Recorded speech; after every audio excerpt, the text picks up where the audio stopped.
Días con cada uno de ustedes. Buenos días a cada uno de ustedes. Bienvenidos. ¿Cómo están?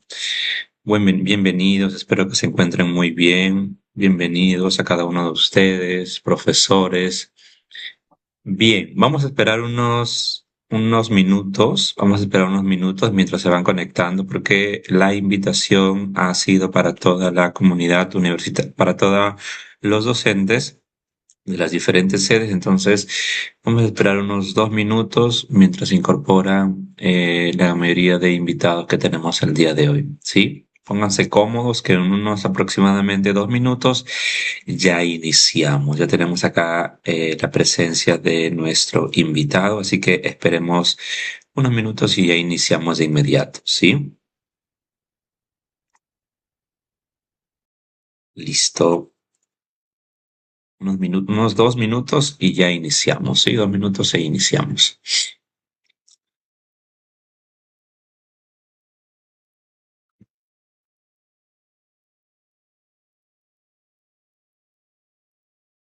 Sí, profesores por ahí, de repente por ahí si alguien no ven a ningún profesor conectado, pásenle la voz, que ya estamos presentes, que ya no estamos reunidos, es importante que escuchen. Entonces, por ahí comuníconle a través de los diferentes grupos que ya vamos a empezar dentro de unos minutitos para que puedan escuchar y estar atentos, ¿sí?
Profesor Hugo, ¿qué tal? ¿Se encuentra por ahí? Buenos días.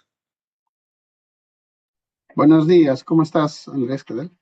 ¿Y qué tal? Antes de iniciar, ¿me puede confirmar si puede compartir la pantalla, si tiene sus accesos correctos? Mira, dame un minutito, por favor. Sí, está bien.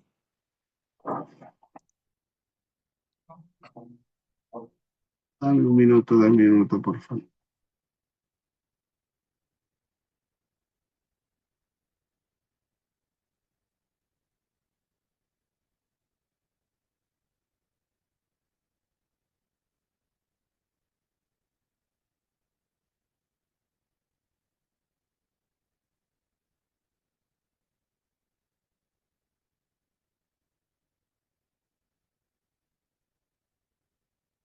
No sé si pueden ver.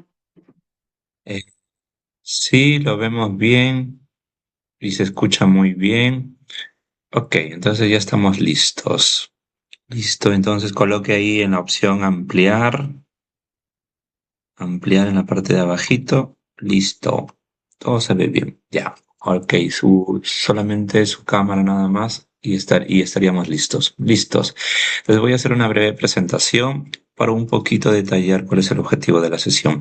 Bienvenidos, estimados profesores. Es un placer tenerlos el día de hoy. Espero que se encuentren muy bien de salud. Tenemos algo de diferentes partes del Perú, entonces eso me alegra mucho porque tenemos una alta acogida en la participación de todos ustedes.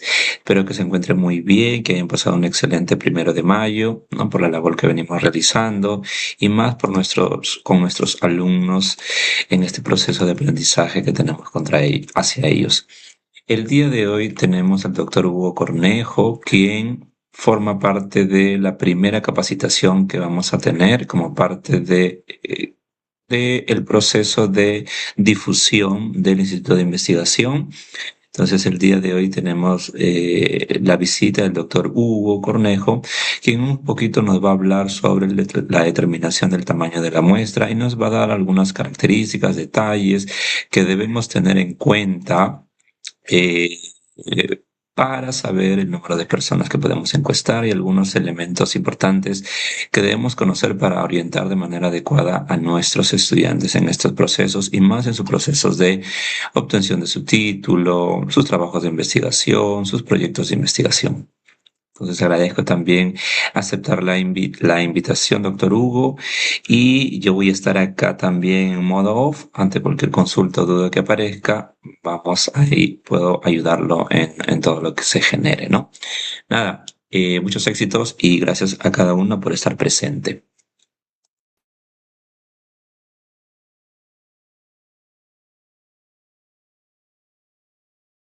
Ok, muchas gracias Andrés por la presentación. Bueno, vamos a dar inicio. Solo quiero probar un segundito si puedo conectar la tablet acá para poder tener la pizarra.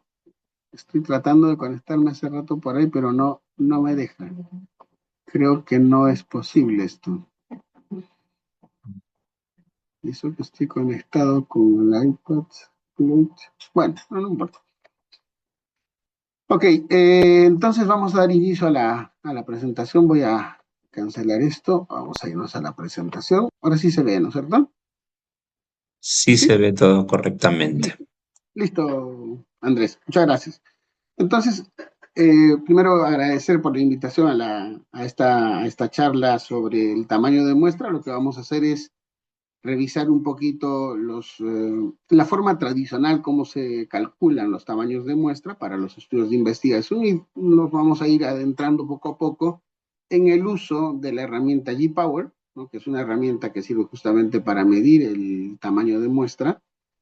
Sin embargo, ahí tiene algunas limitaciones también G-Power, ¿no? Al igual que las limitaciones que traen las fórmulas tradicionales para cálculo de tamaños de muestra. Entonces, lo que he hecho es preparar un aplicativo que nos permita calcular el tamaño de muestra utilizando una función de R, ¿no? Pero para hacerlo más fácil lo he llevado a una aplicación web de tal manera que podamos hacer este cálculo directamente, sobre todo cuando se tratan de ecuaciones estructurales, que es una de las limitaciones que tiene GPower. GPower nos sirve para hacer tamaños o calcular tamaños de muestra cuando el objetivo es determinar, por ejemplo, una regresión, ¿no? Una regresión simple entre variables observables, o hacer diferencia de medias, o un ANOVA, ¿no? O comparaciones a nivel de tablas de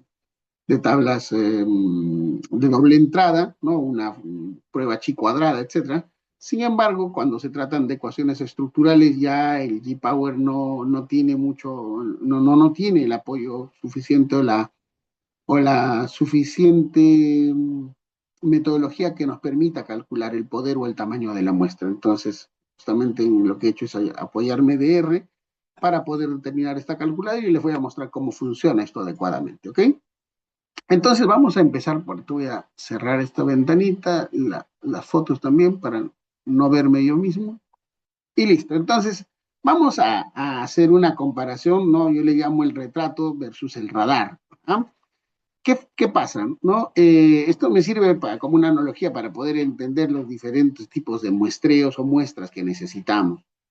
Es muy común, ¿no? Es muy común en la investigación, y de hecho veo muchísimo en libros de metodología de investigación, el uso de la fórmula tradicional, ¿no? Esa fórmula tradicional n igual a z cuadrado p por q sobre error al cuadrado, ¿no? Esa fórmula es muy interesante, de hecho, bastante usada en investigación, ¿no? En investigación propiamente. Sin embargo, esa fórmula nos sirve únicamente cuando tratamos de demostrar lo que pasa a nivel proporcional, ¿no? En nuestra población con datos de nuestra muestra. Por ejemplo, si yo quisiera determinar la proporción de personas que están satisfechas con el servicio que les brinda una empresa, ¿no? Entonces yo necesito saber esa proporción a nivel poblacional y lo que necesito es calcular un tamaño de muestra que me permita, ¿no? Que me garantice de que los resultados que yo voy a obtener en mi muestra puedan ser inferibles a nivel poblacional. ¿Ok? En todos los casos, ¿no? En toda la presentación que yo me voy a referir a muestreos cuando los muestreos son hechos a nivel probabilístico, es decir, todos los individuos de nuestra población tienen la misma probabilidad de ser seleccionados. ¿No? Eso es lo que quiero que quede claro, porque todo lo que vamos a hablar tiene que ver con lo probabilístico. Entonces, en el caso este de la investigación de la fórmula tradicional n igual a z cuadrado p por q sobre el cuadrado, nos trae eso, ¿no? Nos da un tamaño de muestra que me permite hacer inferencias. Pero ojo, me permite solamente ver que lo que está pasando en mi muestra es lo que es un reflejo de lo que está pasando a nivel poblacional, pero a nivel descriptivo, ¿no? Entonces lo que yo le digo es tomar una foto, ¿no? Lo que buscamos es una imagen nítida que represente fielmente lo que está pasando a nivel poblacional, ¿no? Después de hacer los cálculos, más adelante, si quieren, lo vemos en una calculadora. Hay muchas calculadoras en Internet para poder determinar ese tamaño. ¿No? El tamaño aproximado es de 384 casos y con eso sería suficiente como para hacer una investigación de este tipo. Sin embargo, cuando se tratan de estudios ya a nivel explicativo, a nivel causal, correlacional, no solamente buscamos una foto de lo que está pasando en el momento, sino que buscamos potencia suficiente que nos permita detectar esas relaciones o esos impactos que están existiendo, ¿no? En aquello que vayamos buscando. Entonces, esto ya no depende, ¿no? Ya no estamos sacando únicamente una fotografía a la población, a la muestra, con ello llegar a la población, sino que nuestro objetivo no es ver qué está pasando ahí arriba a nivel descriptivo, sino es identificar justamente esas relaciones, esos impactos, pero con cierta potencia, ¿no? Con una potencia que ahora lo vamos a definir. Entonces, ya el tamaño de muestra no depende solamente del error del nivel de confianza o de la variabilidad, sino depende del efecto que vayamos a calcular, ¿no? Depende de los predictores, de la potencia que nosotros necesitamos al momento de hacer esta estimación. No sé si me están escribiendo a la... Ok. Estaba con un mensajito por acá. Listo, entonces esa es la diferencia entre lo que hace, ¿no? La fórmula tradicional y lo que hacen las fórmulas los aplicativos como GPower o esta aplicación que yo he creado para mostrárselas a ustedes, que es el Shiny, que es una herramienta DR que me permite llevar un aplicativo de DR a una versión web, ¿no? Que es la que les voy a mostrar y les voy a dar acceso para que puedan ir probando. Vamos a seguir avanzando. Ok, entonces empecemos por algunos conceptos básicos, ¿no? Digo básicos porque hay que entender primero qué cosas son los errores tipo 1, tipo 2. Cuando uno trabaja llevó el curso de estadística, seguro en estadística hemos hecho pruebas de hipótesis, ¿no? Que son básicas en temas de inferencia estadística, y allí nos explican algunos conceptos, ¿no? Y uno de ellos justamente tiene que ver con los errores tipo 1 y los errores tipo 2. Entonces, cuando yo hago una investigación, ¿no? Una investigación propiamente, y tengo datos empíricos con los cuales voy a apoyarme para poder sacar conclusiones, yo puedo tomar decisiones, ¿no? Las decisiones que voy a tomar pueden estar sujetas a errores. Por ejemplo, uno de los errores clásicos, y es el error que usualmente se trabaja, se controla, es el error tipo uno, ¿no? Es el alfa, ¿no? El alfa, ese es el error tipo uno. Eso es rechazar una hipótesis cuando esta hipótesis era verdadera. Es decir, nosotros teníamos una hipótesis verdadera y terminamos rechazando esa hipótesis, ¿no? Entonces, estamos cometiendo un error, a eso le llamamos alfa. A nosotros eso le conocemos como el nivel de significancia, ¿no? ¿Ok? El otro tipo de error es el error tipo 2. Ese es el error de no rechazar una hipótesis que realmente era falsa, ¿no? Entonces estamos cometiendo nuevamente un error, ¿no? No hemos rechazado esa hipótesis, ¿no? Pese a que en la realidad esa hipótesis era falsa, y a eso le llamamos beta, ¿no? Ahora, sus complementos, ¿no? Los complementos de esto. Si yo no cometo error tipo uno, ¿no? Si no llego a cometer error tipo uno, entonces estoy en un acierto, es decir, no rechacé la hipótesis nula, ¿no? Y esta era verdadera, había acertado realmente. Entonces, lo que tengo aquí es el acierto, ¿no? El nivel de acierto. A esto le llamamos el nivel de confianza.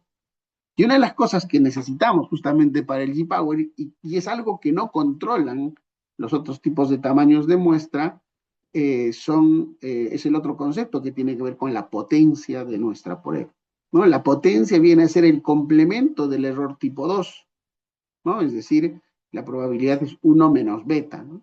1 menos beta, ese es el acierto. ¿Qué acierto es este?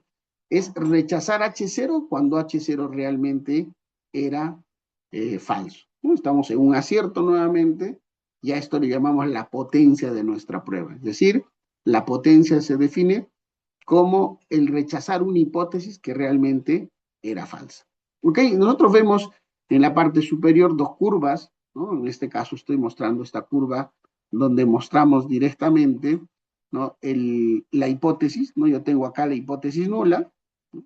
Centrada en un valor, digamos en cero, ¿no? Hagamos de cuenta que este es el valor cero de una hipótesis que estamos planteando, y nosotros estamos llevando y planteando una hipótesis que nos diga, es la hipótesis que estamos probando, que nos diga que la media es igual, por ejemplo, a 3.5, ¿no? Entonces estamos yéndonos a ese lado, estoy trasladando lo que pasaría en nuestra distribución.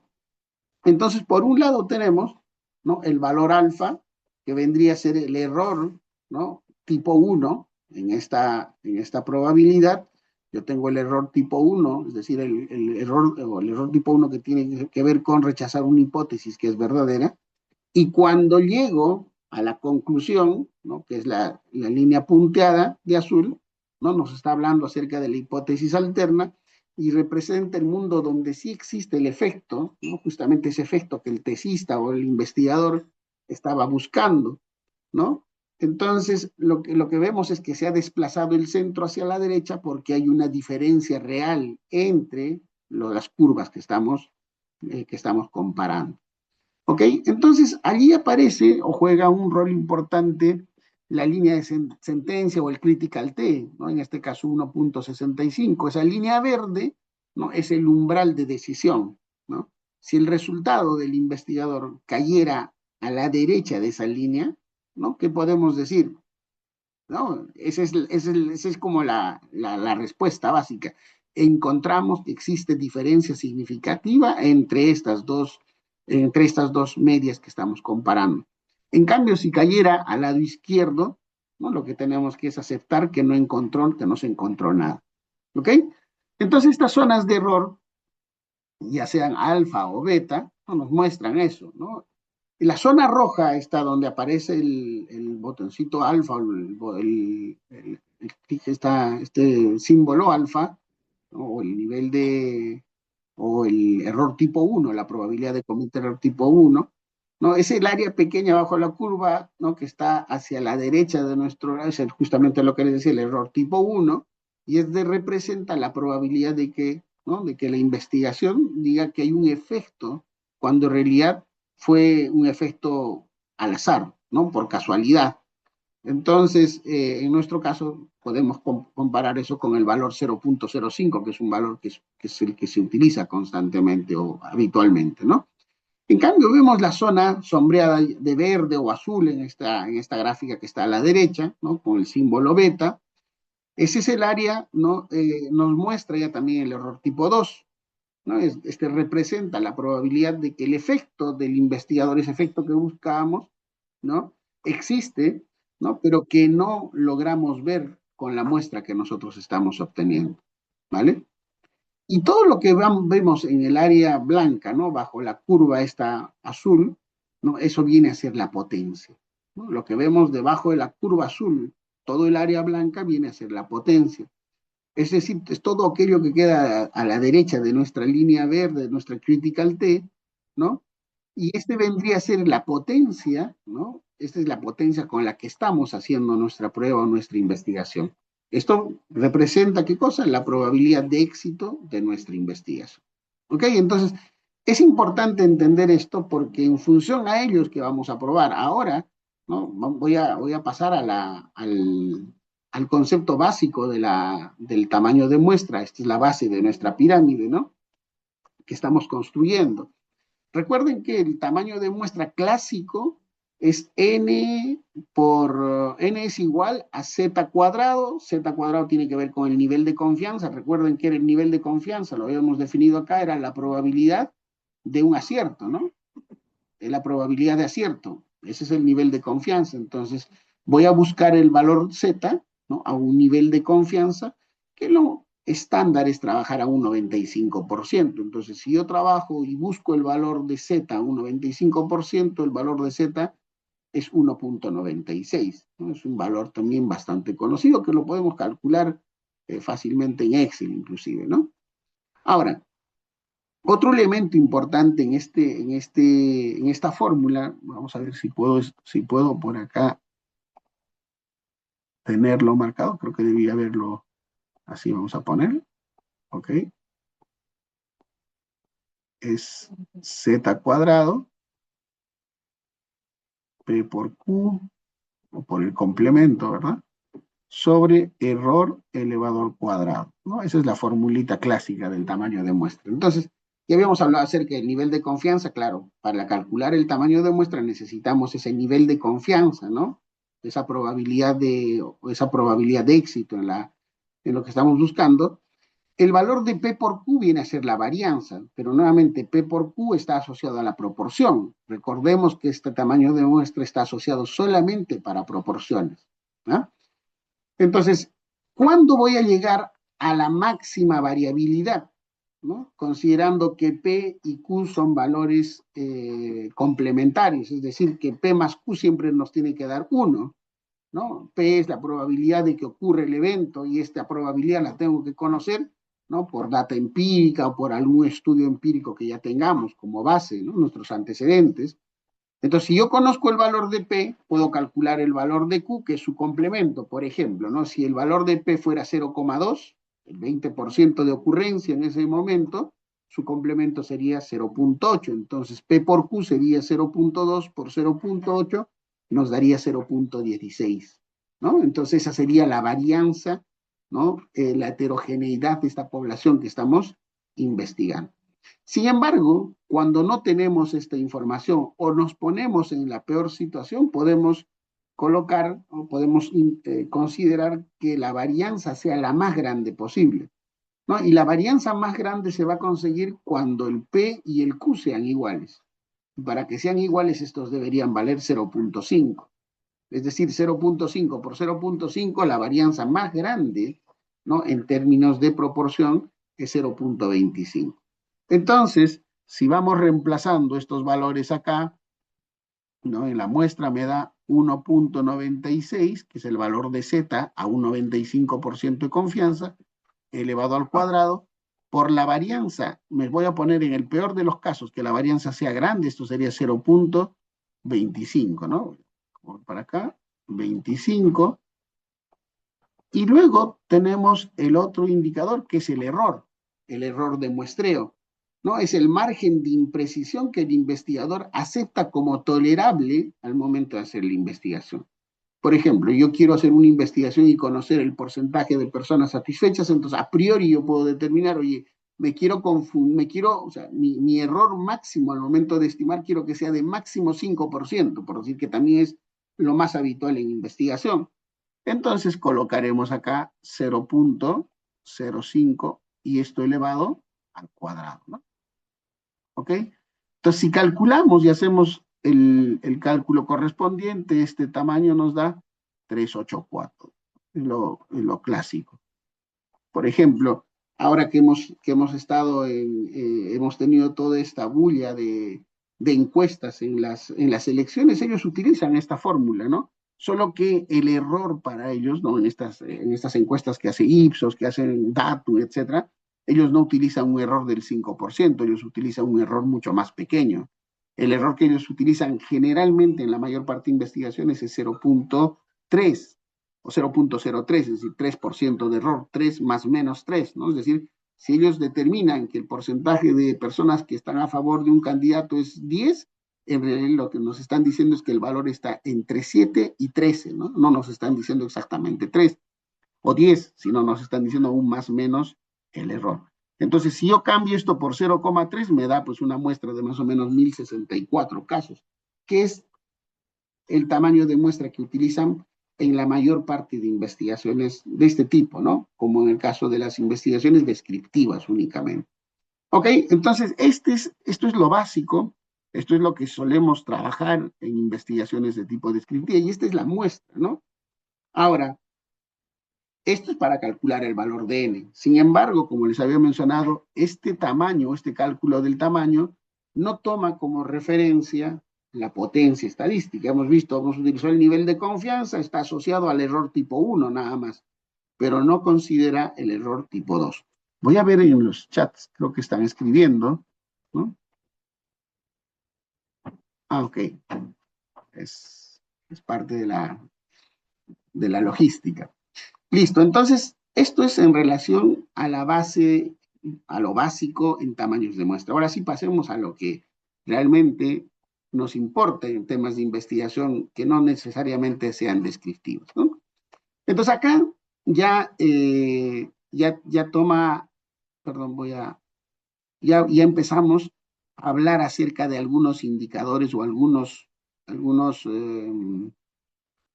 algunos conceptos que necesitamos para poder definir nuestro tamaño de muestra utilizando la herramienta G-Power. ¿Ok? Entonces, la lógica de G-Power, ¿no? Para estudios de impacto y relación entre variables, justamente tiene que ver con estos 4 conceptos abstractos. Por un lado, habíamos visto el nivel de significancia, que ya lo expliqué, es el valor de alfa, ¿de acuerdo? Es el riesgo de afirmar algo que funciona, no cuando en realidad es producto solamente del azar, ¿no? O de la casualidad. ¿De acuerdo? Ese es el riesgo de afirmar algo, que algo funciona, ¿no? Cuando en realidad no necesariamente está pasando. Entonces, para nosotros, ese es el valor de alfa. ¿Cuánto se suele trabajar este valor? Generalmente, ¿no? Es aceptado ese valor de 0,05. ¿Ok? Luego viene la potencia, ¿no? La potencia ya viene a ser otro concepto un poquito más abstracto que ya lo habíamos mencionado, ¿no? Era el error tipo 2. Sensibilidad para detectar el efecto, ¿no? Si este es bajo, ¿no? El radar quedará ciego, ¿no? O sea, la potencia con la que estamos trabajando en nuestra investigación. Entonces, ¿cuánto se suele trabajar? ¿No? ¿De cuánto debe ser la potencia? Lo usual en temas de potencia estadística es de 0,8, ¿no? 0,8, 0,9, y ahí podemos ir viendo cómo se va moviendo nuestro tamaño de muestra en función de la potencia, de cuán potente queremos que sea nuestro estudio.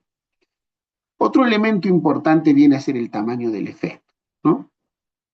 Ahora, ¿qué cosa viene a ser el tamaño del efecto? ¿No? Este no es más que una medida de fuerza de un fenómeno. En el programa, en este software, en G-Power, ¿no? Se suele representar con diferentes letras, según la prueba que estemos implementando, ¿no? Por ejemplo, para cuando hacemos comparaciones de medias, hablamos de la D de Cohen, ¿no? Cuando hablamos de regresiones, hablamos del F cuadrado, ¿no? Entonces, tenemos esos indicadores que son el tamaño del efecto que estamos midiendo, ¿ok? Entonces, estos tamaños de efecto podemos clasificarlos de una forma mucho más sencilla, ¿no? Para que podamos explicarlo mucho más fácil a nuestros alumnos. El tamaño del efecto puede ser pequeño, puede ser mediano o puede ser grande. ¿Ok? Entonces, en G-Power inclusive nos salen los parámetros, ¿no? Cuándo es pequeño, cuándo es mediano y cuándo es grande, ¿no? En el caso de Cohen, por ejemplo, de 0,2, de 0,2 a 0,5 y de 0,5 a 8 o para arriba, estamos hablando de un efecto grande. No, ¿cuándo diremos que el tamaño del efecto, ¿no? El tamaño del efecto es pequeño, ¿no? Es decir, hemos encontrado que existe, ¿no? El cambio existe, pero este cambio es difícil de notar a simple vista, ¿no? ¿No? Por ejemplo, un ligero aumento en la satisfacción del cliente tras hacer un cambio, por decir, en la música ambiental de nuestra tienda, va a generar un impacto, ¿no? Va a generar un impacto, pero es un impacto muy difícil, ¿no? De notarlo a simple vista. Es un impacto que vamos a tener, el tamaño del impacto va a ser pequeño. ¿Por qué? Porque necesitamos un radar mucho más grande que nos permita mirar eso que es difícil de poder mirar directamente. Ahora, tenemos el tamaño del efecto mediano, ¿no? Esa es una diferencia, ¿no? Que un experto o un observador atento notaría. Por ejemplo, ¿no? El impacto de una capacitación estándar en la productividad de una empresa. Oye, a partir de la capacitación, la productividad ha ido aumentando. Yo lo conozco porque soy experto, o sea, que tampoco es que fácilmente lo reconozca, pero como conozco del tema, puedo reconocer de que hay un impacto en ese cambio que se ha dado. Y el otro es el tamaño del efecto grande, ¿no? Esto es evidente para cualquiera. Por ejemplo, la caída en las ventas tras haber duplicado el precio de un producto. Eso lo puedo ver de una manera mucho más sencilla. Entonces, nuestro tamaño de efecto sería 0,8, 0,9, etcétera, ¿no? Entonces, ¿cómo obtenemos o cómo tomamos la decisión de este valor, ¿no? Antes de realizar nuestra investigación? Porque una de las cosas que nos va a pedir G-Power para poder determinar esto es justamente el tamaño del efecto. ¿Ok? Entonces, si estamos en un análisis a priori, después voy a explicar qué es a priori, a posteriori, no, a priori estamos en la primera etapa de la investigación, estamos planificando la investigación, G-Power nos va a pedir, ¿no? Este dato. Más bien, cuando nosotros hagamos a posteriori, ¿no? Cuando ya se hizo la investigación, yo también puedo calcular ya también el tamaño del efecto, ¿no? Y con esta muestra que tuve, ¿cuánto es el efecto? ¿Cuánto es el tamaño del efecto que tengo? Entonces ahí puedo ver si mi efecto fue grande, fue pequeño, y de eso dependerán también los resultados, ¿no? Entonces, en el caso de un estudio a priori, es decir, cuando yo estoy planificando una investigación, ¿no? G-Power nos va a pedir, ¿no? Este dato, ¿ok? Entonces aquí es donde nosotros debemos orientar adecuadamente a nuestros estudiantes, ¿no? A usar una de estas tres fuentes, principalmente los antecedentes, ¿no? Entonces acá tendremos que buscar antecedentes empíricos, estudios similares y ver qué efecto reportaron estas investigaciones, ¿no? Por eso es importante, ¿no? Es importante el reportar la potencia o el tamaño del efecto en las investigaciones porque nos van a servir para futuras investigaciones. Entonces, a priori podemos buscar antecedentes empíricos que nos lleven a determinar y reportar cuál es el efecto o evaluar cuál es el efecto que reportaron nuestros estudios de investigación y con ese valor considerar nuestro tamaño de muestra. La otra opción puede ser, ¿no? Menos recomendada, por supuesto, cuando no se tiene mucha información, es hacer una prueba piloto, ¿no? Es hacer una pequeña prueba para estimar esta magnitud del efecto. Y lo otro es utilizar pues, los criterios de Cohen, ¿no? En el caso de las diferencias, por ejemplo, no usar valores por defecto que ofrece G-Power. G-Power ya ofrece valores como pequeño, mediano, largo, ¿no? 0,2, 0,5, 0,8, que ya son criterios que utiliza Cohen, ¿no? Si no tenemos ninguna evaluación previa. Pero va a depender, ojo, de que del objetivo de nuestra investigación. Recordemos, ¿no? Recordemos que si el efecto es pequeño, ¿no? O cuándo vamos a necesitar un efecto pequeño, cuando aquello que estemos mostrando, que estamos evaluando, no va a ser notado fácilmente a simple vista. O sea, vamos a tener que, obviamente, necesitar una lupa más grande, una muestra mucho más grande para poder identificar esos cambios que se dan, pero de forma muy pequeñita, ¿no? Imperceptible fácilmente. En cambio, cuando tengo un efecto grande, ¿no? Esos son datos que los puedo ver fácilmente, entonces no necesito tampoco una muestra mucho más grande. ¿Ok? Y el otro viene a ser pues el tamaño de la muestra, ¿no? El tamaño de la muestra ya viene a ser el resultado, ¿no? Es el output que tenemos al calcular estos indicadores utilizando justamente la significancia, la potencia y el tamaño de nuestro efecto. ¿Ok? Y acá viene, ¿no? El tipo de análisis, en qué etapa estamos, ¿no? El cálculo cambia, ¿no? Según el propósito, según el momento en el que nos encontramos en la investigación. Cuando estamos en plena planeación, planeamiento de nuestro estudio, ¿no? Antes de recolectar la información, ¿no? Estamos frente a un análisis a priori, ¿no? Esto lo realizamos en el curso de tesis 1, donde estamos planificando, ¿no? Estamos diciendo cuánto va a ser tu muestra, igual en el caso de tesis 2, ¿no? Entonces definimos aquí cuántos casos van a ser necesarios para que nuestra tesis sea válida, ¿no? Ya nos estamos alejando del tamaño del 384, estamos pensando en una investigación causal, en una investigación explicativa, ¿no? En una explicación del causa-efecto, etcétera, ¿no? Entonces eso es a priori. Tenemos otro tipo de análisis que son los análisis post-hoc o a posteriori, ¿no? Después de recolectar la información. ¿No? ¿Quién aplicará esto? Por ejemplo, si yo soy jurado de una investigación, de una tesis, ¿no? Yo podría hacer un análisis a posteriori, un análisis post-hoc, para determinar o para evaluar, ¿no? Si esas conclusiones a las que ha llegado el investigador son buenas o no son buenas, ¿no? Entonces, aquí tomaré como base, ¿no? Voy a regresar a esto, acá ya también me va a dar como resultado el tamaño del efecto, y yo voy a ingresar el tamaño de la muestra. Y con eso puedo hacer una evaluación a la investigación que se está realizando. Y la otra es para poder determinar sensibilidad, ¿no? Detecciones mínimas, ¿no? Esto lo puedo hacer durante el análisis, ¿no? ¿Cuál sería el efecto más pequeño que la muestra actual logra detectar, ¿no? Para poder ir a hacer un análisis de sensibilidad mientras hago el proceso de investigación.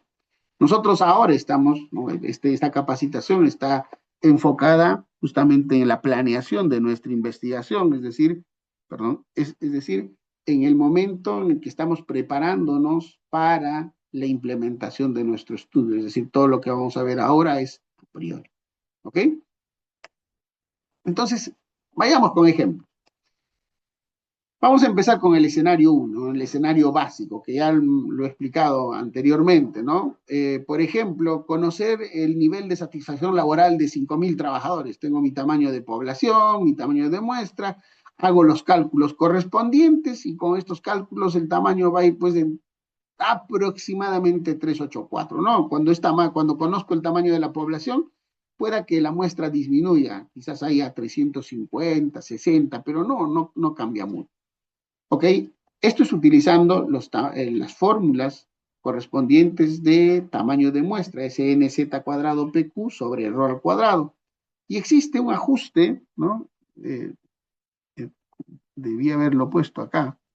Un ajuste cuando conozco el tamaño de la población, ¿no? Cuando conozco el tamaño de la población, en este caso el valor de la población n, lo que hago es aumentar el valor de n en el numerador.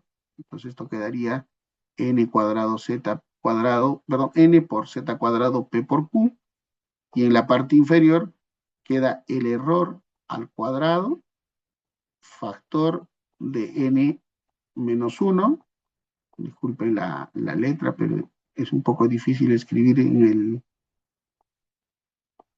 con el mouse, y esto se suma más z cuadrado p por q. Si nosotros reemplazamos estos valores que tenemos acá, ya sabemos el n es 5000, z es 1.96, p por q máxima varianza 0.25, error 0.05, n menos 1 sería 4999, z cuadrado p por q ya tenemos, esto nos va a dar aproximadamente 357, 358 como tamaño de muestra. ¿No? Me da lo mismo hacer 384, hacer 360 encuestas, son 24 encuestas de más, que no tendría ningún problema siempre y cuando fuese un estudio sencillo, ¿no? Pero ahí tenemos los datos básicos para cuando trabajamos con una investigación descriptiva, es decir, cuando nuestro objetivo es este, ¿no? Conocer el nivel de satisfacción. Pero lamentablemente, pues gran parte de nuestros trabajos no son de este tipo, sino son de otro tipo. Entonces, ahí es donde justamente toma partido el tema del uso de G-Power, ¿no? Entonces, vamos a empezar con un escenario 2, donde yo quiero hacer una comparación entre dos grupos, nada más, ¿no? Esto es un caso aplicativo a marketing, ¿no? Comparación de medios. Por ejemplo, la intención de compra varía entre hombres y mujeres tras ver un anuncio, ¿no? Entonces, yo puedo tener un grupo al cual haya visto el anuncio de hombres, tengo otro grupo de mujeres, ¿no? Y voy a evaluar qué, ¿no? La intención de compra, ¿no? La intención en una escala cuantitativa, por supuesto. Entonces, lo que voy a hacer es comparar, ¿no? El porcentaje de personas, perdón, el promedio de intención de compra de los hombres versus el promedio de la intención de compra en las mujeres. No, entonces ahora sí, ya conozco, ya entiendo qué es lo que voy a hacer, entonces acá es donde tengo que definir, ¿no? Tengo que definir el valor de mi alfa, ¿no? El nivel de significancia, ya habíamos dicho que ese valor usualmente es 0.05, el poder, también habíamos pensado en un poder de 0.80, que es lo usualmente utilizado, y acá es donde tomamos la decisión, ¿no? Si yo no tengo investigaciones o no tengo estudios, estudios que me permitan determinar cuál es el tamaño del efecto, yo puedo utilizar los criterios de Cohen, ¿no? Los criterios de Cohen 0.2, 0.5, 0.8, ¿no? Y yo voy a ponerle, por ejemplo, mediano, ¿no? 0.5. Entonces, esto sí lo podemos desarrollar y lo debemos desarrollar en la herramienta G-Power. ¿Ok? Voy a entrar, entonces voy a compartirles ahora sí la pantalla. Permítame, voy a ir al G-Power, acá, correcto. ¿Dónde está? Acá. Me voy a compartir esta.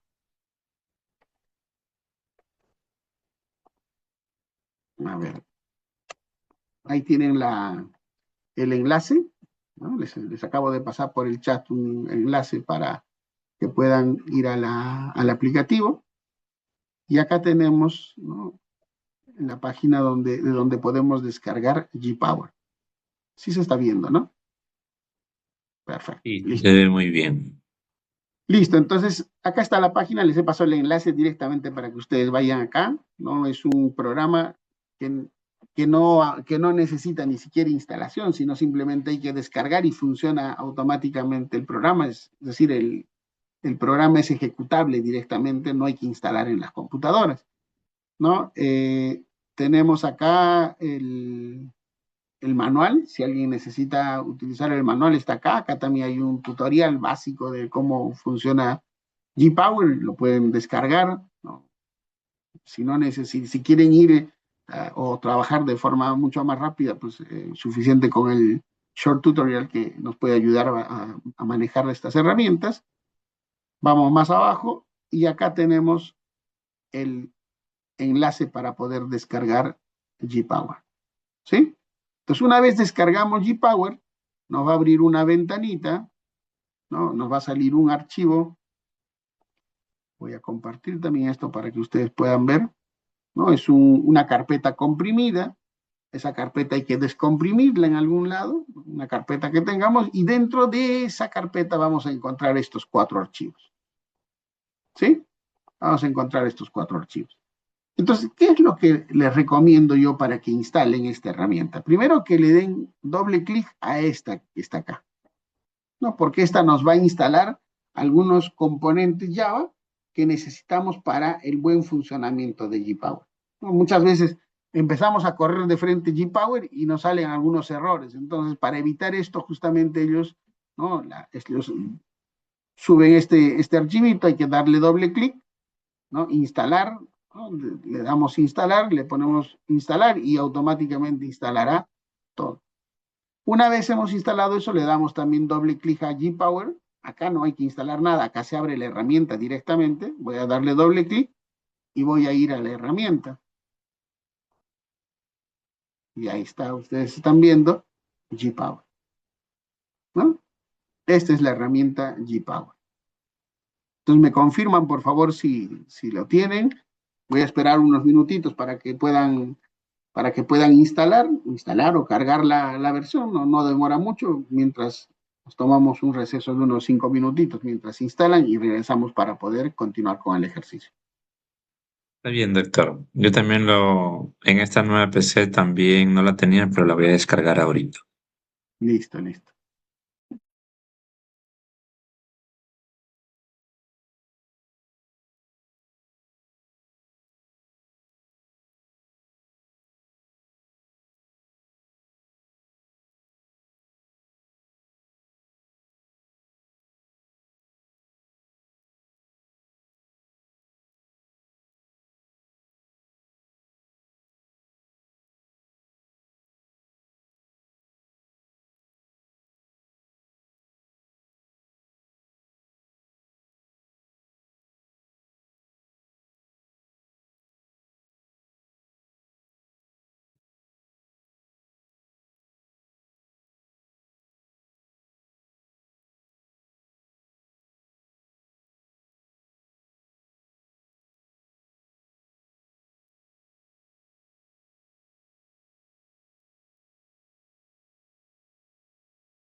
Listo, ya podemos continuar, creo, ¿no?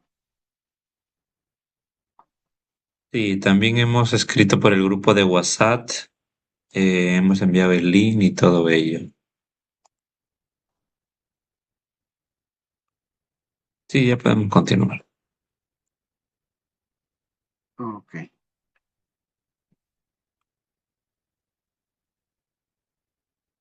listo. Entonces, ya tenemos acá la herramienta G-Power. Como verán, es una herramienta súper básica en cuanto a, a vistosidad, pero que en realidad tiene una potencia fuerte para poder calcular los indicadores que necesitamos, ¿no? Bueno, entonces voy a regresar a la diapositiva, ¿no? El objetivo de nuestra investigación en este caso, ¿no? Estábamos comparando dos medias, ¿no? Era evaluar si la intención de compra, ¿no? Variaba, ¿no? Entre hombres y mujeres tras ver un anuncio, ¿no? En otras palabras, lo que estamos queriendo evaluar es si existe diferencia, ¿no? En la intención de compra entre hombres y mujeres tras ver un anuncio de un comercial, ¿no? Por ejemplo, estamos haciendo una evaluación de ese tipo en marketing, ¿no? Entonces, ¿qué es lo que tenemos que hacer nosotros acá? Primero nos vamos a colocar en la familia de t-test, ¿no? Porque se trata de una prueba T de diferencia de medias. Entonces, acá vemos las diferentes familias de test, vamos a ponerla en t-test. En el tipo o en la prueba estadística que vamos a buscar diferencia de medias. Acá tenemos, ¿no? Tenemos las diferencias de medias, means, ¿no? Pero en nuestro caso tenemos dos grupos, entonces vamos a colocar, ¿no? Diferencia entre dos muestras independientes, o entre dos medias independientes, ¿no? Estamos hablando de hombres y de mujeres, ¿no? Si ahora yo hubiese hecho una investigación, ¿no? Colocando por ejemplo, haciendo o aplicando una investigación donde yo diga, ok, vamos a hacer la intención de compra antes de ver el comercial y al mismo grupo de personas hacer una investigación o ver su intención de compra después de ver la publicidad, estamos frente a muestras relacionadas. Entonces, estamos frente a otro tipo de muestras que estaríamos en este caso, ¿no? Muestras dependientes. En este caso estamos en este. Entonces, vamos a ponerle muestras independientes. ¿Ok? En el tipo de prueba, ya les había mencionado, tenemos las post-hoc o las tenemos a priori. Nosotros vamos a trabajar siempre a priori, estamos adelantándonos a lo que vayamos a ver más adelante. Entonces ponemos a priori. Esto vamos a dejar tal cual, acá ponemos el tamaño del efecto, este es el valor que teníamos que colocar, miren si ustedes se colocan acá, les sale directamente, ¿no? Las recomendaciones, ¿no? Del 0.2, 0.5, 0.8, dependiendo de lo que querramos evaluar. Voy a colocar 0.5, ¿no? Un efecto mediano. El alfa, ¿no? O el nivel de significancia, 0.05. El poder, ¿no? La potencia la vamos a poner en 0.8, ¿no? Que es lo usual. Y el N2, N1 viene a ser el tamaño de la muestra, ¿no? Si los grupos son de igual tamaño. Y listo, con esta información le damos calcular y automáticamente nos sale justamente lo que habíamos buscado, ¿no? El valor T, nos sale la curva inicial que era 0, pasa a un valor 3.5 aprox, ¿no? Y nos dice que el tamaño de muestra, y acá nos sale, recomendado para este estudio es 102. Es decir, yo necesitaría 102, ¿no? En total 51 hombres y 51 mujeres que me permitan hacer esta investigación. Es decir, con una muestra de 102 es suficiente para poder determinar o calcular esta diferencia significativa, ¿no? O determinar esta prueba entre dos muestras. ¿Sí? Entonces ya tenemos la prueba y nos sale automáticamente. Voy a ver si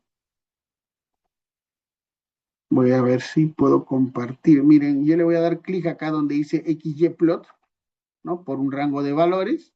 Voy a abrir otra ventanita, les voy a compartir esa otra ventana. Y acá nos muestra un poco el efecto que trae, ¿no? ¿Qué pasa, no? El poder de nuestra prueba, ¿no? Podemos, en vez del poder, podemos ponerle el tamaño del efecto, por decir, ¿no? Vamos a ponerle RAW. ¿Y qué pasa? Que cuanto más pequeñito es el efecto, recuerden, más pequeño el efecto, nuestra muestra, miren, puede llegar hasta 2.500 casos. Nosotros estamos con un efecto del 0.5, ¿no? Justamente la muestra nos sale acá de 102 personas. Pero en la medida que yo voy aumentando, disminuyendo el efecto, recuerden que, ¿no? Un efecto pequeñito se utiliza cuando quiero probar algo que no es tan fácilmente de comparar, ¿no? De evaluar. Entonces se supone que cuando quiero ver algo más minucioso necesito un lente más grande. En otras palabras, necesito una muestra mucho más grande. Pues miren, a medida que va bajando el tamaño del efecto, ¿no? El tamaño de muestra se va incrementando, ¿no? Esta es una prueba siempre bajo los parámetros que hemos definido, el nivel de significancia el 0,05, poder de 0.8 y acá vemos el tamaño del efecto. ¿Ok? Voy a regresar nuevamente, voy a cerrar esto y voy a regresar al aplicativo, a la presentación que tenía. Listo. Vámonos entonces para acá, al escenario 3, ¿no? Ya no voy a comparar dos muestras, ahora me toca comparar ya también tres muestras, ¿no? Esto es un clásico problema de análisis de varianza, de la ANOVA. Entonces, esto ya también lo he aplicado a negocios internacionales, bueno, tratando de hablar de las diferentes actividades a las que se dictan en nuestra facultad. Acá la pregunta es, ¿la percepción de calidad cambia según el país? ¿No? En Chile, en China, en Estados Unidos y en Perú. Entonces estoy comparando los promedios, ¿no?, de percepción de calidad en Perú versus China versus USA. ¿No? Y así puedo trabajar no con solamente uno, sino con tres, puedo trabajar con cuatro, cinco pruebas. Es muy similar a la anterior, pero estoy generalizando a una muestra mucho más, perdón, a muestras mucho más grandes, ¿no? Dos, tres comparaciones que quiero hacer. Entonces, en este caso ya estamos frente a una ANOVA. Entonces, esto mismo tengo que trasladarlo a la configuración de G-Power. No, en el caso de G-Power, tendré que utilizar en el test, en la familia de evaluaciones, la prueba F, en la prueba estadística, el ANOVA, ¿no?, con efectos fijos, y en el número de grupos colocaré tres, porque en nuestro ejemplo son tres, ¿no? Y acá también vamos definiendo los efectos, ¿no?, del tamaño. Voy a colocar 0.25, un efecto medio. Igual tenemos valores que nos van a recomendar en el programa. Y utilizaremos los mismos parámetros tanto de alfa como del 1 menos beta, que es el poder de nuestra bata. Entonces voy a ir a la herramienta, para acá. Vamos a cerrar esto de acá. Entonces acá voy a colocar el F-test, ¿no? Sale por defecto ANCOVA, no, nosotros estamos buscando ANOVA, ¿no es cierto? De efectos fijos, ahí está, Fixed Effects, ¿no? Y utilizaremos este de una muestra, ¿sí? One way. Esta de acá, dejamos a priori el efecto, miren acá también, me sale, ¿no? Las recomendaciones, puede ser 0.10 para un efecto pequeño, 0.25, 0.4, ¿no? Vamos a dejarlo en 0.25, como habíamos mencionado, este valor en 0.05, el poder en 0.8, ¿no? El número de grupos, en nuestro caso, son 3 grupos, ¿no? Y a partir de esto le pedimos calcular. Igual nos da una muestra por la distribución, lógicamente ya no tienen distribuciones del tipo normal, son pruebas F, dependen de los grados de libertad, esto tienen curvas diferentes a las curvas acampanadas que veíamos en el t-test, que sí tiene una relación con la curva normal, y acá nos muestra, ¿no? Nos dice que el tamaño de muestra ideal para este tipo de estudios son 159 casos. ¿Qué pasaría si yo tuviera no 3 grupos, tuviera 4 grupos? Vamos a calcular, ya la muestra aumenta a 180, ¿no? Si fuesen 5 grupos los que vamos a comparar, ya nuestra muestra es de 200. Si yo hago una reducción, ¿no?, y coloco, por decir, el efecto más bajo que nos da el 0.1, vamos a poner, ¿qué pasará con nuestra muestra? Pasó a 1200 casos, ¿no? Entonces, miren, esto dista mucho de aquello clásico que nosotros conocemos, ese valor 384, y creemos que con 384 estamos haciendo o es suficiente para cualquier tipo de estudio, ¿no? Esto cambia totalmente o radicalmente la forma como trabajamos con los tamaños de muestra. Entonces es importante, ¿no?, el considerar esta herramienta, ¿no?, para el tamaño de muestra, tomando como referencia ese efecto que yo quiero determinar, ¿no?, el tamaño del efecto que yo quiero determinar, y tomando como referencia también la potencia, porque estamos hablando de la probabilidad, cosa que no se veía o no se utilizaba en el cálculo del tamaño de la muestra que nosotros conocemos, o el clásico tamaño de muestra. ¿Ok? Lo mismo puedo ponerle, ¿no?, que nos dé un rango, este gráfico acá, para poder determinar. Voy a irme a la pantalla que sale acá de G-Power, ¿no? Y le puedo decir, ok, tenemos, en vez de que nos muestre esto, le voy a poner el tamaño del efecto, y le voy a poner que grafique, y mire, ¿no? Ahí está. El tamaño del efecto, mientras menor el tamaño del efecto, el tamaño de nuestra muestra se va incrementando, ¿no? Ahí tenemos también para poder ir viendo cómo cambiarían los tamaños de efecto en función de la muestra, o perdón, el tamaño de la muestra en función del efecto que estemos buscando. Otro de los casos que se puede presentar, ¿no? Ya estamos avanzando, es un escenario de regresión múltiple, ¿no? Pero ojo, estamos hablando en un escenario donde nuestras variables son observables. No estamos hablando de regresiones entre variables no observables. Estamos hablando de regresiones de variables observables, es decir, lo que se trabaja o lo que se conoce como una regresión lineal múltiple, ¿no? Entonces, si yo medí, ¿no?, tres variables, ¿no?, precio, publicidad y ventas, y yo quiero saber, ¿no?, si el precio y la publicidad predicen el volumen de ventas, ese es mi objetivo de investigación. Entonces, yo tengo por un lado dos variables independientes y una variable dependiente. Entonces, necesito saber qué tamaño de muestra ocuparé para un modelo de regresión de este tipo. Nuevamente, estamos hablando de variables directamente medibles, ¿no? ¿Ok? Entonces, cuidado, dice aquí, no, bajar un f cuadrado de 0.15 a 0.02 multiplica el n por más de 7, ¿no? Entonces, acá hay que tener cuidado en cuánto es el efecto que quiero determinar. Efectos pequeños exigen muestras enormes, nos dice, ¿no? Nos advierte. Entonces, vamos a ir también al G-Power para poder, a este G-Power para poder configurar esto, ¿no? ¿Qué es lo que debemos hacer acá? Nos colocamos nuevamente en la familia FitFTest, estamos igual hablando de una ANOVA, pero acá vamos a poner lineal, ¿no?, regresión lineal con efectos fijos, ¿no? Este es el modelo que tendríamos que trabajar, ¿de acuerdo? ¿Dónde está from zero? Ahí está, este es el modelo.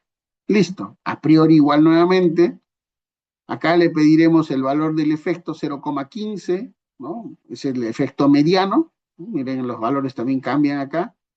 0,2, 0,15, 0,02, ¿no?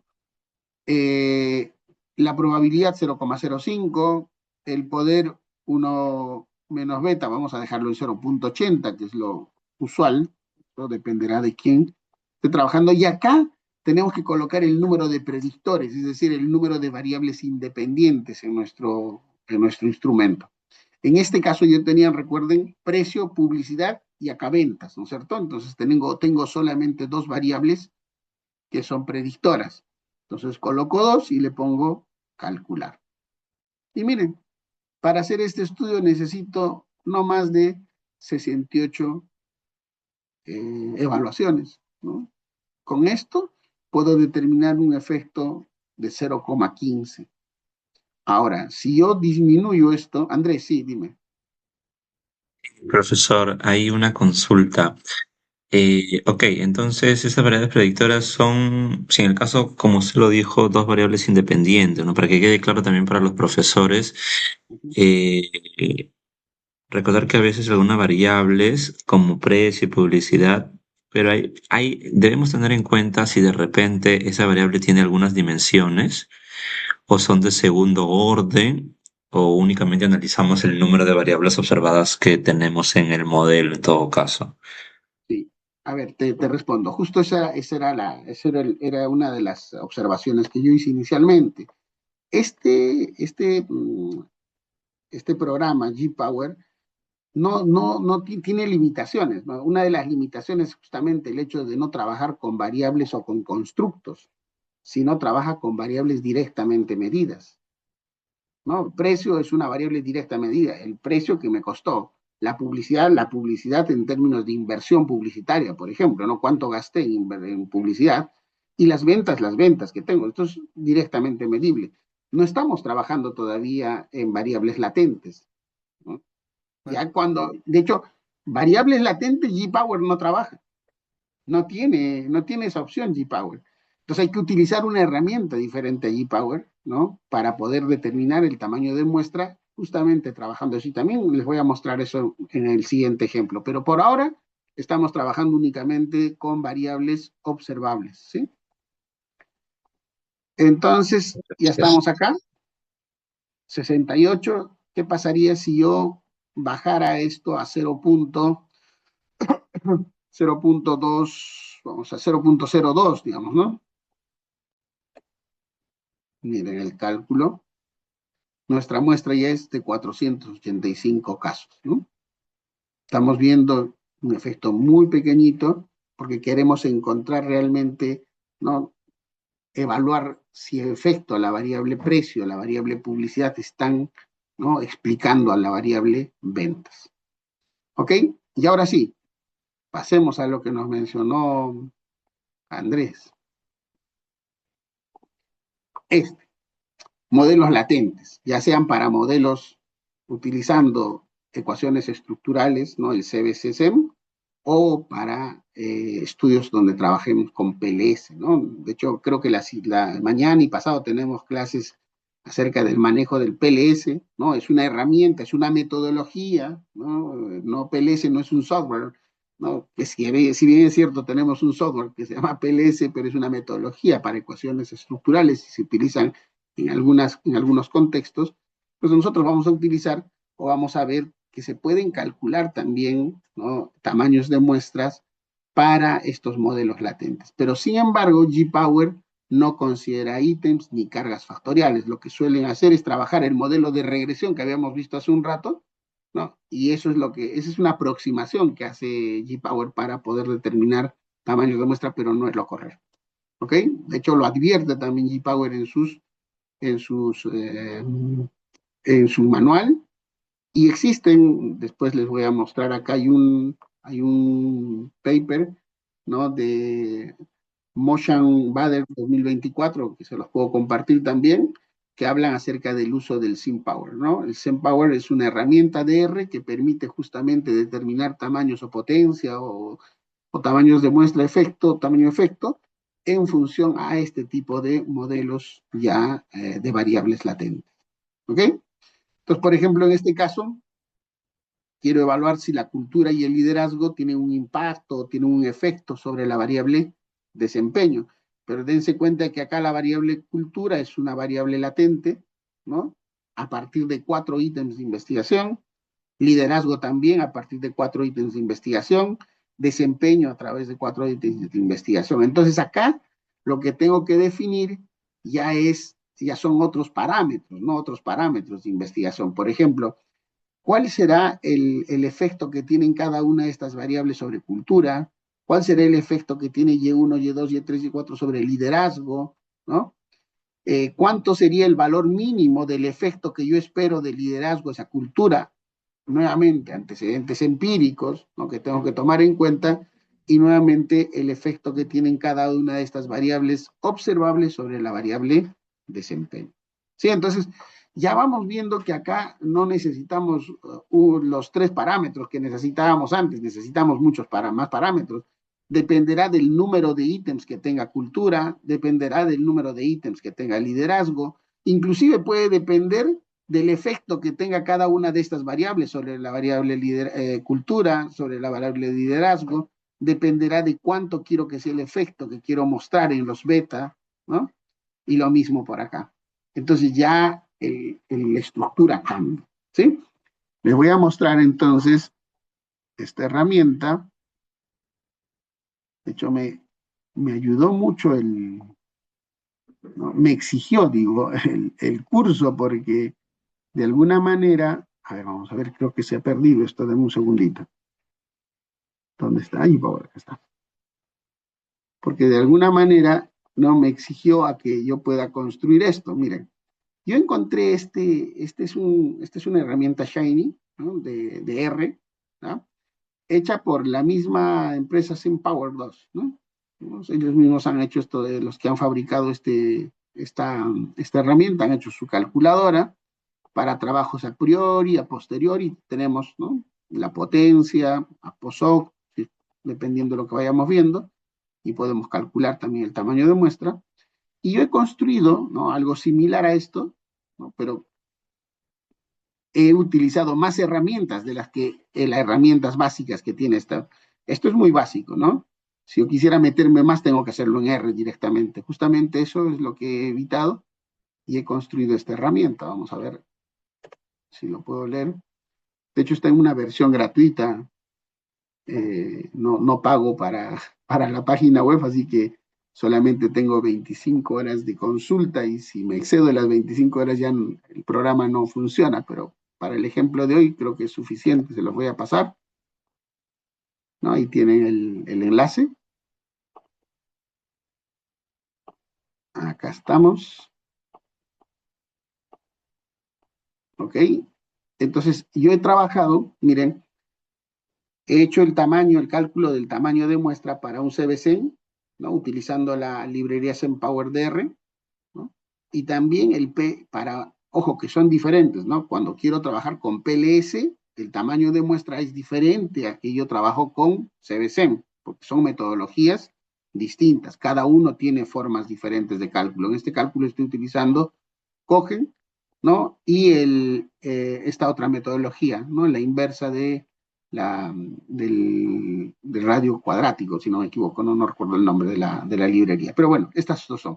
Y también he puesto lo clásico, ¿no? Lo clásico que ya se dejó de utilizar, por supuesto, pero que todavía hay algunos autores que dicen que trabajemos con 10 ítems o 10, tamaño de 10 por cada ítem que se evalúa, si no me equivoco, creo que es el criterio que se utiliza, ¿no? Entonces acá estamos, ¿no? Por ejemplo, yo voy a entrar en el CBC, ¿no? Voy a pedirle, me dice paso uno, estructura el modelo. En este caso me dice cuántas variables exógenas tienes. Exógenas son como variables independientes, ¿no? En términos de ecuaciones estructurales se llaman exógenas. Yo le voy a poner que tengo dos. Recuerden el ejemplito que teníamos era cultura y liderazgo, ¿no? O sea, para tener a la mano siempre esto, cultura, liderazgo, desempeño, ¿sí? Esos eran los criterios. Variables mediadoras no tengo, en este caso. Sí, Andrés, dime. Sí, para responder una pregunta que estaban realizando por ahí, escuchaba y justo estaba viendo. ¿Podría profundizar con respecto a las variables latentes y las exógenas o endógenas? Porque a veces tenemos ese contexto de que solamente son dependientes o independientes, pero acá en modelos PLSC tenemos otro nombre, ¿no? Que exógenas, variables dependientes, endógenas, variables dependientes y las mediadoras. Un poquito podría profundizar para quedar claro, para que no confundirnos. Ok, mira, en términos prácticos, voy a regresar al modelo este. En términos prácticos, las variables exógenas son las que en regresión se conocen como las variables independientes o predictoras, ¿no? En cambio, las variables endógenas son las variables dependientes, ¿no? En este caso, por ejemplo, yo tengo a cultura y liderazgo como variables exógenas y al desempeño como una variable endógena. Si yo tuviera una cuarta variable, ¿no? Voy a construir acá, por decir, esta variable yo tengo por acá, ¿no? Yo tengo una cuarta variable y tengo un efecto de esa variable así, acá. Entonces, desempeño estaría cumpliendo un rol de exógena y de endógena. Entonces, al cumplir esos dos roles, se convierte en una variable llamada mediadora. Y esta verde tomaría el rol de una variable endógena o una variable dependiente.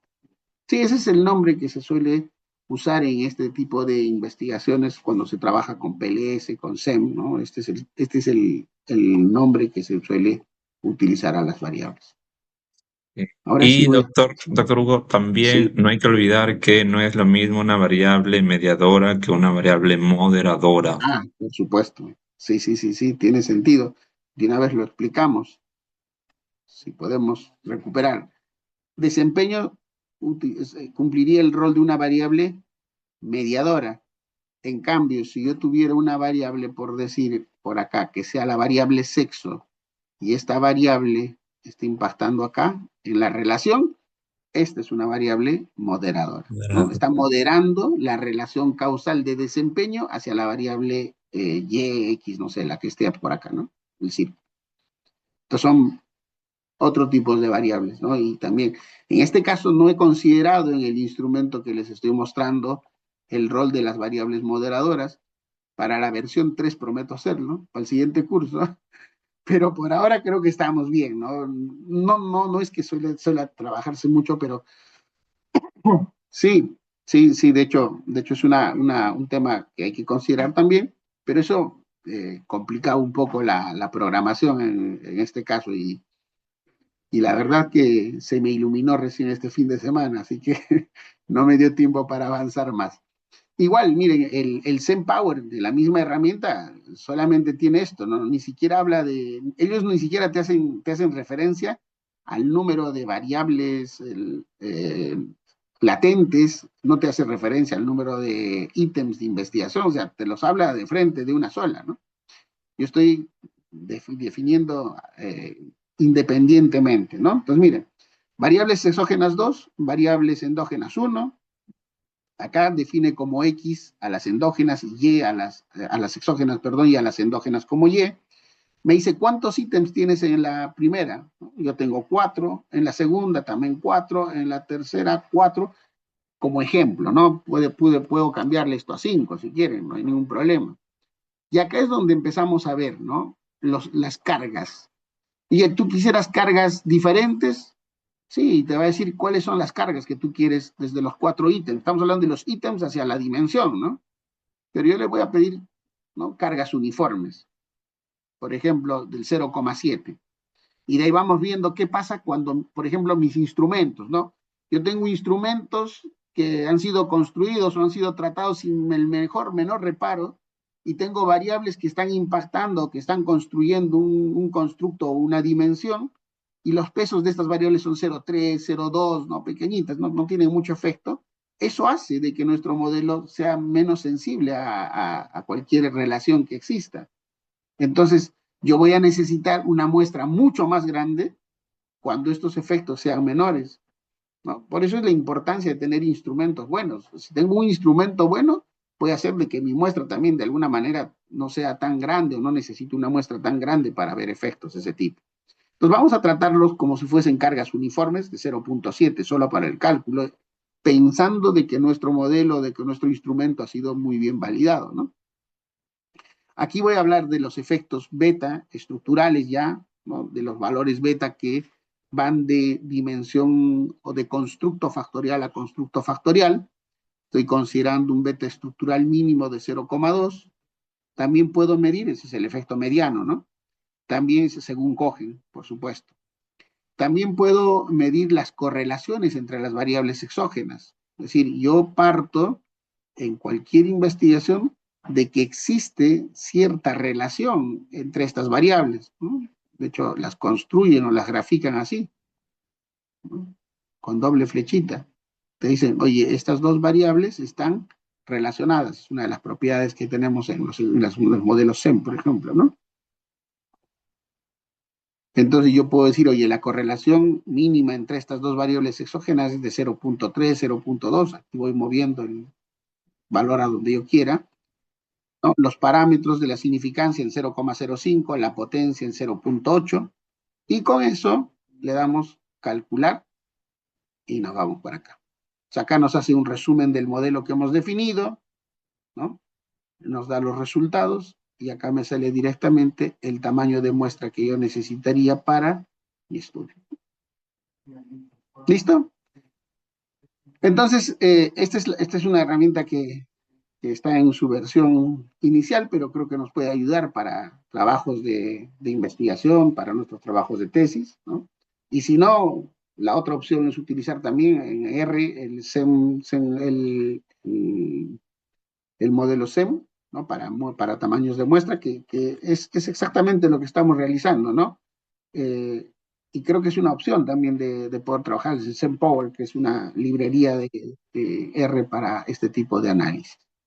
Y bueno, el sustento científico y ético, por supuesto, de todo esto que hemos ido hablando acá, está en este paper, ¿no? Que habla justamente sobre esta metodología de SemPower que lo he podido llevar al aplicativo. algunos mensajes importantes, ¿no? Sobre todo para los jurados, ¿no? Un p-valor mayor a 0,05 no necesariamente es diferente a una hipótesis falsa o lo que conocemos como hipótesis, ¿no? Siempre hay que tomar en cuenta, ¿no? La potencia estadística, ¿no? No nos basemos únicamente en el p mayor que 0,05, menor que 0,05. Esto es una advertencia que nos hacen ya varios autores. En las revistas también te piden cada vez utilizar indicadores diferentes que no solamente estén basados en el valor del P, ¿no?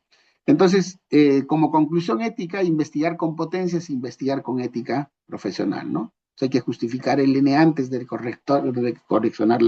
recolectar los datos, reportar el alfa, la potencia, el tamaño del efecto, y hay que reconocer también las limitaciones por baja potencia que pueden existir en un estudio.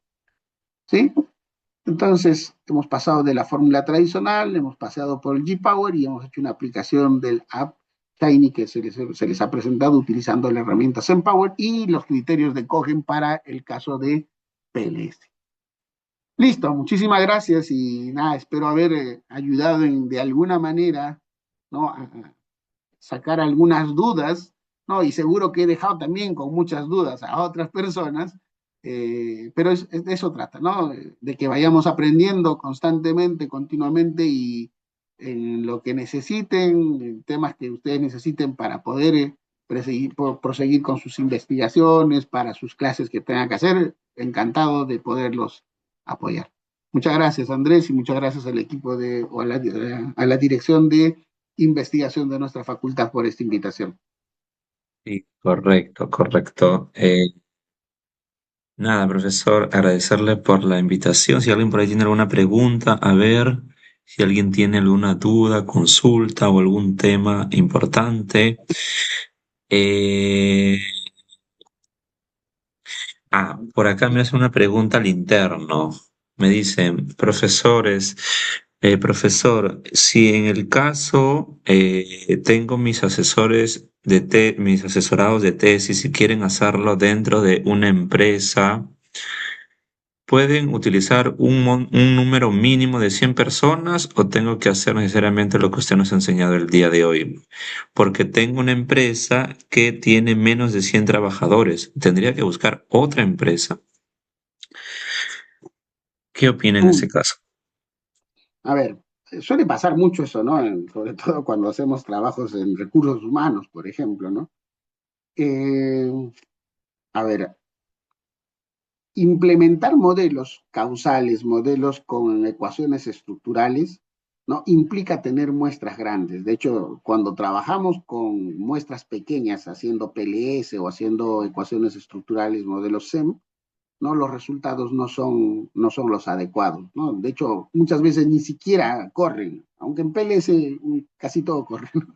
Pero en SEM sí hay limitaciones, ¿no? Tienes muestras pequeñas y te bota errores, no corre, no converge el proceso, entonces habría que definir, ¿no? Si trabajamos con toda la población, que muchas veces es complicado, o en todo caso plantear las limitaciones, ¿no? Trabajar con un modelo de regresión, por ejemplo, en lugar de un modelo de ecuaciones estructurales, que es una alternativa.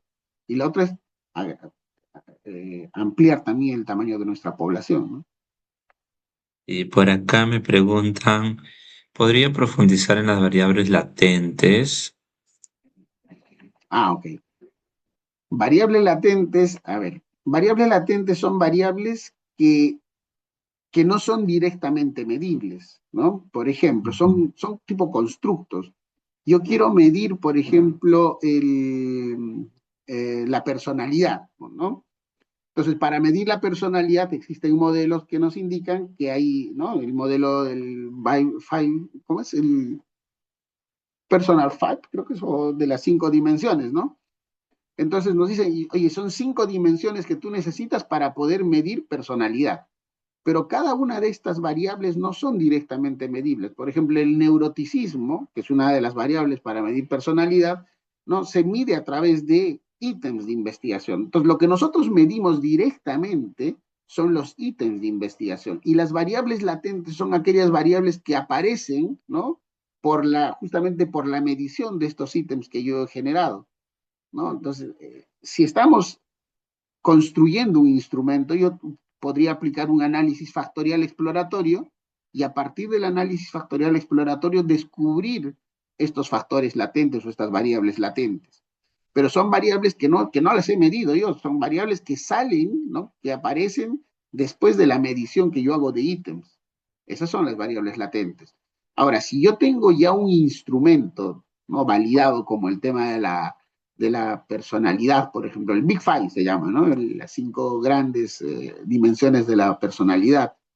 Si yo ya tengo este instrumento, ¿no? El instrumento me dice, oye, por si acaso son 40 ítems, ¿no? Y de estos 40 ítems se dividen en cinco dimensiones. Estas dimensiones, que no las mido nuevamente, sino que ya sé a priori que existen estas dimensiones, ¿no? Son las variables latentes en un modelo. ¿No? Seguro en el día de mañana y pasado que vamos a hablar de PLS, que vamos a hablar sobre los otros sobre estos temas, vamos a ahondar muchísimo más en la construcción inclusive de estas variables latentes. Y que en psicología se le llama dimensiones, ¿no? Un Correcto. constructo, y ojo que algunos constructos tienen dimensiones y otros no son unidimensionales. Y hay que conocer un poquito el constructo, si tiene o no dimensiones, y también el número de dimensiones que tiene cada uno. Unos pueden tener 3, 4, 5, 6, independiente. Y eso también va aumentando el número de ítems y los ítems que en realidad en el fondo son las preguntas que le vamos a hacer a las personas cuando ejecutamos el trabajo de campo. Correcto. Listo.